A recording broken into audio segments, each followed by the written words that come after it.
Как да се отървем от натрапчиви отрицателни мисли? Ето една различна гледна точка.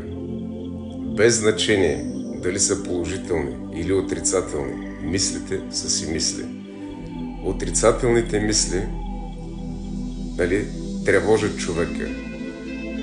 Положителните мисли отново го тревожат, без да знае той, без да е събуден за това, без да е осъзнат за това. Защо го тревожат? Защото, ако не стане, мислим хубави работи, ако не стане, дават ли не сън? Не дават. Колкото повече мисли, без значение, положителни или отрицателни, толкова по-голямо безпокойство.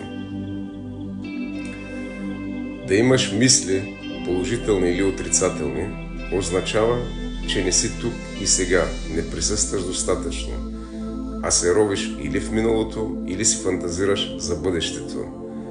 За да е наясно човек със себе си и да няма нито едните, нито другите, а да има абсолютен мир, той трябва да присъства тук и сега.